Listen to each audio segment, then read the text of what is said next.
Você já parou para pensar o que realmente acontece quando uma potência mundial decide apertar o botão das sanções? Como uma decisão política feita a milhares de quilômetros pode mudar o preço do combustível, a economia global e até o rumo de uma guerra? Pois é, o mundo acabou de entrar em uma nova fase e as peças desse jogo geopolítico estão se movendo de forma que poucos conseguem enxergar. Se você quer entender por que o conflito entre Estados Unidos, Rússia e Europa atingiu um ponto sem volta e o que isso significa para todos nós, fica até o fim desse vídeo, porque o que está acontecendo agora vai definir o futuro das próximas décadas. Hoje, você vai descobrir o que realmente está por trás das novas sanções impostas à Rússia, como elas cortam o oxigênio financeiro do Kremlin, e por que esse movimento coordenado entre Washington e Bruxelas pode representar o início de uma nova era de confronto silencioso, uma guerra que não se vence com bombas, mas com economia, informação e poder. Os Estados Unidos anunciaram um novo e pesado pacote de sanções contra a Rússia, e o dia começou com o som de um míssil cruzando o céu do Ártico. Moscou testava duas de suas armas nucleares mais poderosas, o Sineva e o IARS, numa demonstração clara de força e de que o Kremlin ainda tem cartas perigosas para jogar. O que parecia apenas um exercício militar de rotina, logo se transformou em uma resposta direta a uma decisão histórica. Donald Trump cancelou a reunião que teria com Vladimir Putin em Budapeste e anunciou as maiores sanções já impostas pelos Estados Unidos contra o governo russo. O Departamento do Tesouro mirou o coração do império energético da Rússia, atingindo suas maiores empresas petrolíferas, a Rosneft e a Lukoil. E em Moscou, a reação foi imediata. Dmitry Medvedev, ex-presidente e aliado de Putin, chamou oficialmente os Estados Unidos de inimigo e declarou que as medidas de Trump são um ato de guerra. Enquanto isso, a União Europeia acompanhava o movimento americano e aprovava seu 19º pacote de sanções, o mais abrangente desde o início da guerra.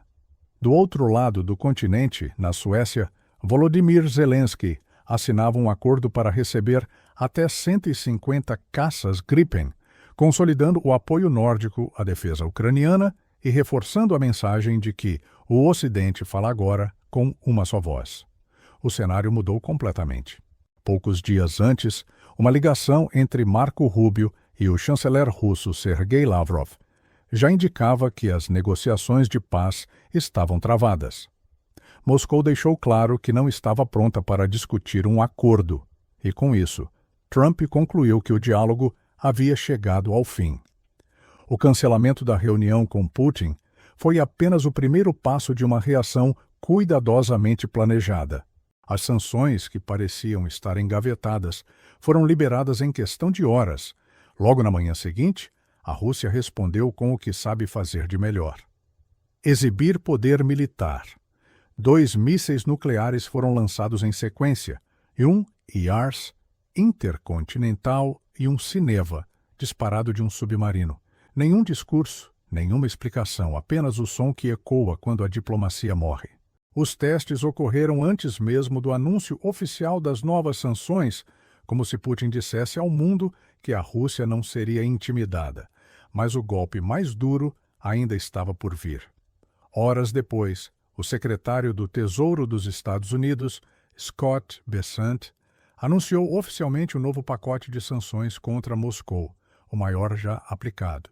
O foco principal era destruir o pilar financeiro que sustenta a máquina de guerra russa, degradando sua capacidade de financiar o conflito e reduzindo drasticamente as receitas obtidas com a exportação de energia. Trump foi direto. Putin não negociou de forma honesta, e a paciência havia acabado. Em Moscou, a resposta veio com fúria.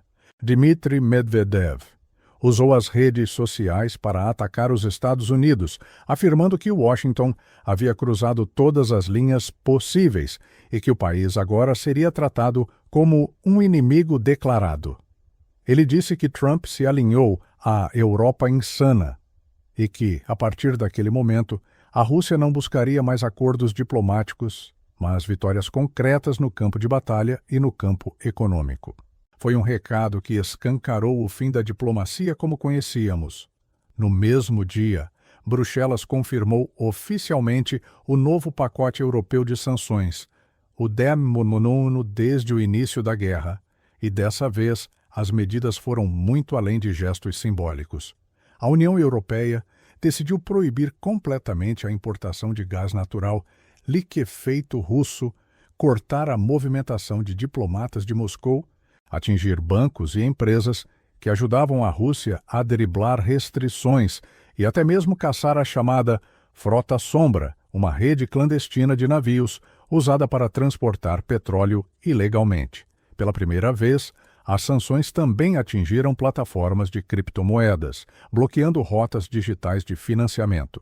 Washington e Bruxelas atuaram de forma coordenada, como um bloco unificado, mostrando que o Ocidente não apenas condena, mas age com força.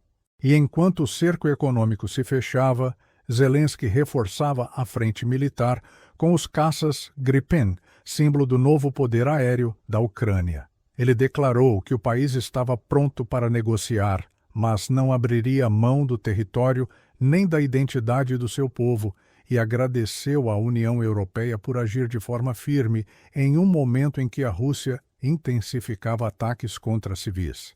Essas medidas, embora silenciosas, atingem a Rússia em cheio. As sanções sufocam o fluxo financeiro, encarecem o custo da guerra e enfraquecem o apoio interno ao Kremlin. Nas últimas semanas, ataques de drones ucranianos já haviam reduzido em cerca de 40% a capacidade de produção das refinarias russas, gerando escassez de combustível e longas filas em postos de abastecimento. Agora, com as novas restrições, o impacto tende a ser devastador para a economia russa, que tenta se equilibrar entre a queda nas exportações e o aumento do custo de manter o exército em operação. O Kremlin ainda tenta reagir com retórica e demonstrações de força, mas o isolamento é cada vez maior. A China evita se comprometer, a Índia se distancia e o rublo despenca enquanto os preços disparam. É uma guerra silenciosa, sem bombas nas capitais ocidentais, mas com consequências que atravessam fronteiras e afetam cada país conectado à economia global. No fim, o que está acontecendo é mais do que uma disputa territorial. É uma luta pelo poder mundial travada com armas financeiras, tecnológicas e psicológicas. As sanções são a nova forma de guerra, e quem entender isso, primeiro, vai dominar o próximo século. E se você chegou até aqui, comenta aí embaixo, assisti até o final, para eu saber que você acompanhou até o final, e aproveita para se inscrever no canal, porque o que vem pela frente vai te ajudar a entender o mundo além das manchetes.